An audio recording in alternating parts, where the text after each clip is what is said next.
Welcome to the School of Christian Mysticism, our meditation for the 22nd of April, 2024. And today we're starting a new venture, which is really a contemplative reading of Teresa of Avila's wonderful book, The Interior Castle.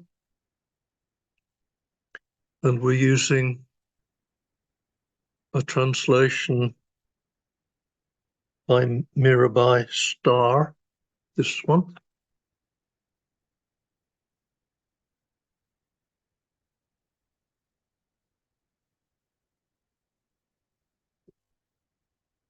Teresa was a Carmelite nun in the 16th century. I'm not going to give a lot of background except to say that she had a pretty tough time of it in those days as a woman, being criticised very frequently, usually by men.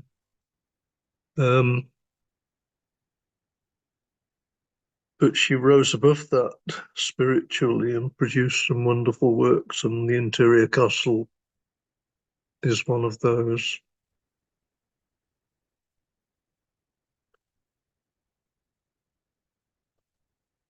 Teresa begins by stating a dualism, really, the distinction of body and soul, with the soul as interior and the body as exterior. And she visualized the soul as a circular castle with 7 dwellings, which we enter into one by one until we encounter Christ in the core. And the way that we're going to approach this is that we're going to consider each of those dwellings in turn. And the 3 of us, that's Tim and Joe and myself, are each going to offer a meditation on each one of those dwellings. So that will be 21 meditations, and since we're doing it every 2 weeks, that will take us the best part of a year to cover this wonderful text. So I've got the privilege of doing the first meditation, which relates to the first dwelling, the outer dwelling, and how we might enter it. And I'll begin by giving you Teresa's description of the castle itself, the castle inside of each one of us as she saw it. It came to me that the soul is like a castle made exclusively of diamond or some other clear crystal. In this castle are a multitude of dwellings, just as in heaven there are many mansions. At the centre is the most important dwelling of them all, where the most secret things unfold between the soul and her beloved. Layer after layer must be peeled away. The sun, S-U-N, at the centre of this place radiates to every part. But the light from the king's innermost chambers seems to barely reach these first outer rooms.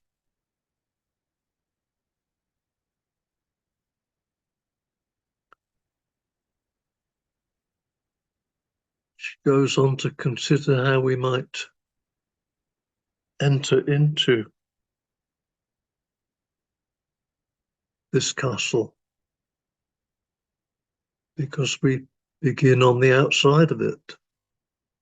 We need to enter in. And she says, it seems to me that the entry door to this castle is prayer and meditation. I do not mean just silent contemplation. When vocal prayer is accompanied by genuine reflection, it counts as true prayer. Something I think that we often overlook.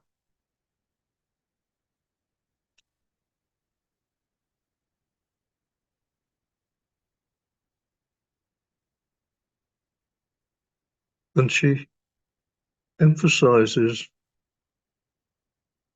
the importance of self-awareness. I'll read what she says. What a shame that through our own unconsciousness, we do not know ourselves.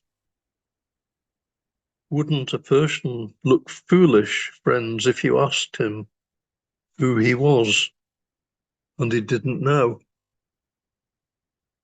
Had no idea who his mother and father were or which country he came from?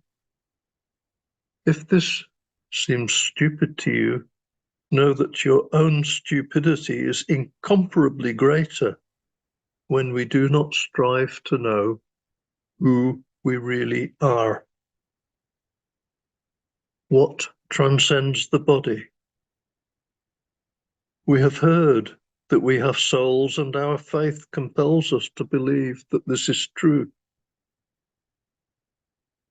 But we rarely consider the soul's excellent qualities, or who it is that dwells within her, or how precious she really is. And so we don't bother to tend her beauty.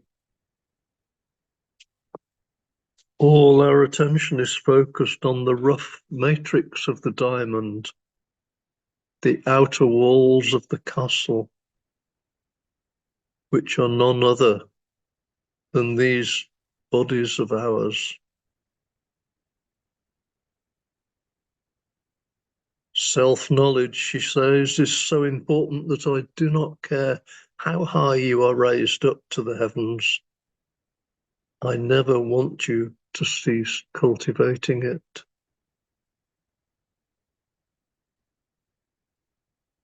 And yet, she says, it seems to me that we will never know ourselves unless we seek to know God. Glimpsing his greatness, we recognize our own powerlessness. Gazing upon his purity, we notice where we are impure. Pondering his humility, we see how far from humble we are.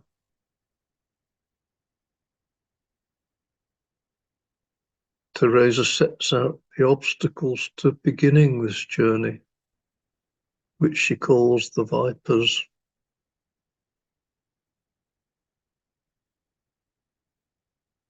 There's a wide range of obstacles, one of which is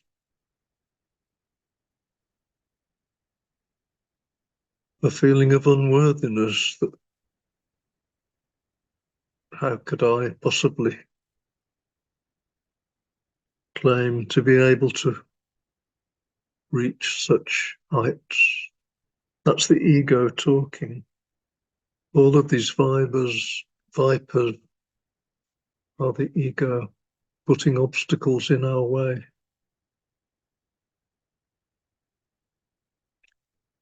Those who are clever might say, oh, this is a mind-body dualism.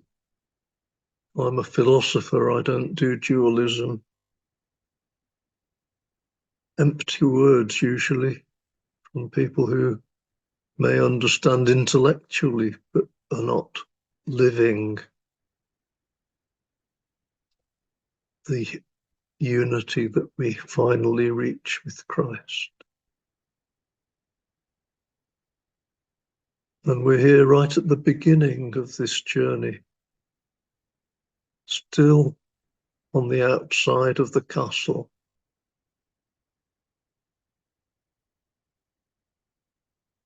Brings to mind the gargoyles that we find on the outside of cathedrals.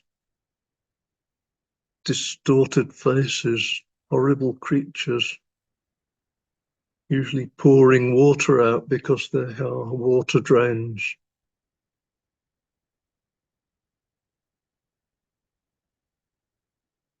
The world outside the castle, the material world, is a place of suffering. We see the suffering in others, we feel the suffering in ourselves. But yet, the wish to enter the castle is not an escapism. What we yearn for is to find peace within ourselves so that we can bring peace to others. It's not an escape from the world, but a wish to bring help to the world.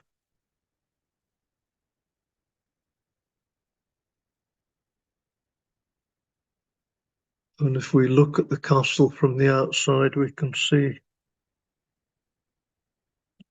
that faint glimmer of light, which still does reach the outer dwelling. We can see it just faintly there through a chink in the curtains in the outer dwelling. So we know that that's the direction that we need to go to find the light when we're outside in darkness, when we are blind and need to be given sight. That chink of light brings us through the entrance of the first door into the first dwelling. Teresa emphasizes the humility that we must feel to stop making this journey, and how the vipers, the doubts, stay with us even when we first enter the first dwelling. And how we can find this humility by comparing ourselves, our ego selves, with the Christ at the center of the castle. And for our meditation today, I suggest that we use, following Teresa's suggestion, that we use the meditation of Saint Francis. Who am I? And who are you, Lord?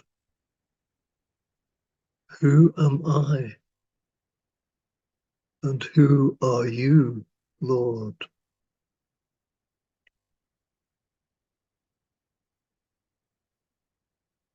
Let that meditation take you where it will, guided by the Spirit, so that we realize our desperate need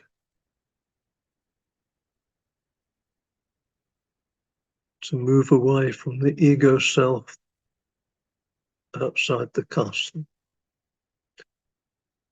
and move towards the Christ at the center, Christ our very being, Christ the origin of all. Who am I?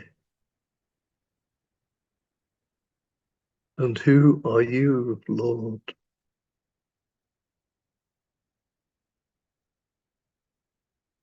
Who am I? And who are you, the beloved, the Christ? Who am I? And who are you? Saint Francis spent whole nights with this one prayer. Who am I? And who are you?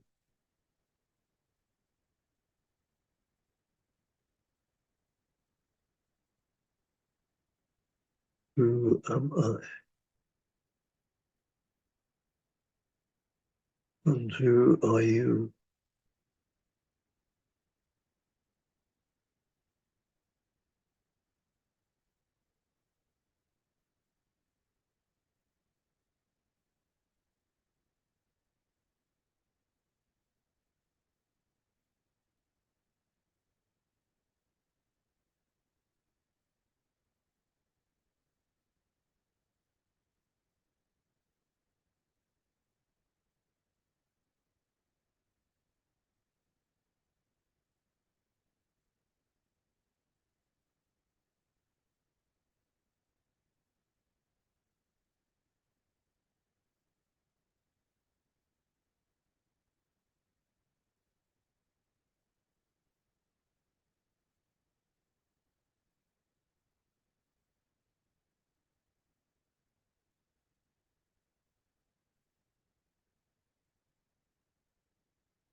Who am I? And who are you?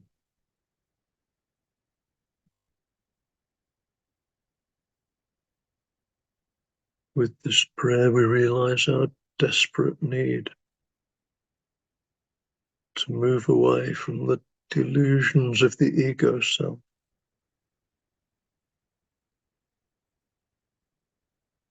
and move closer to Christ the Beloved,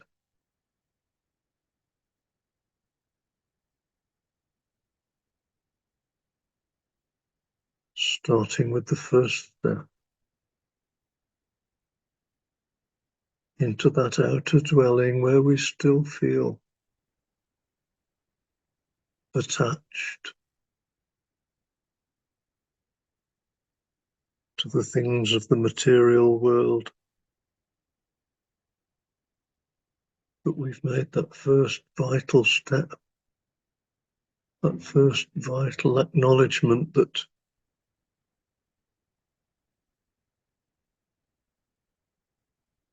what we love is what we are. If we love the material world, then we are the material world. As Teresa said, we spend so much time amongst the vipers that we become one ourselves. That's what happens if we love the material world. But if we love Christ, then we can become Christ.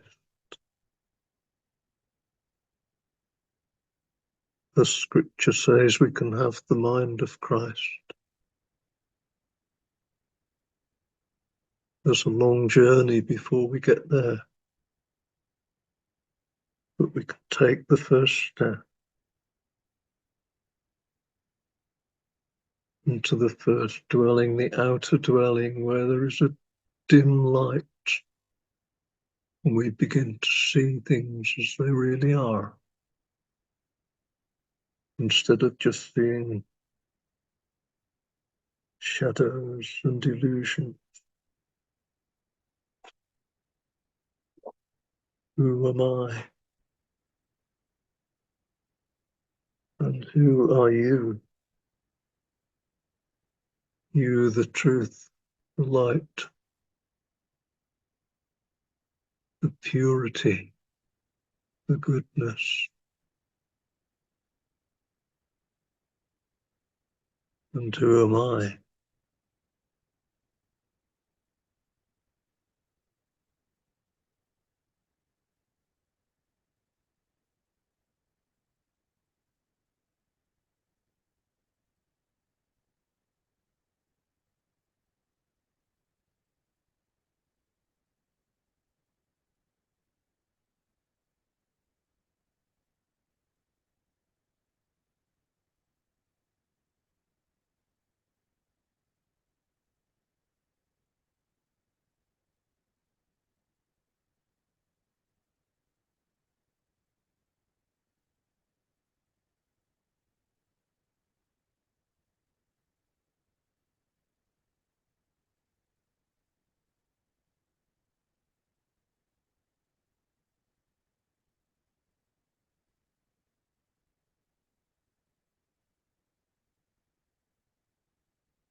Who are you? And who am I?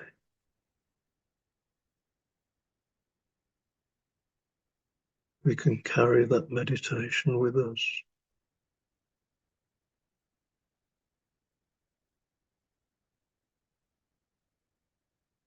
But for now, we come to the end of this first venture into Teresa's inner castle.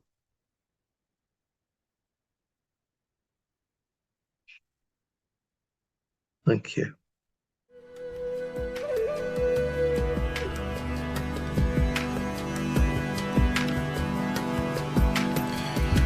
Thank you.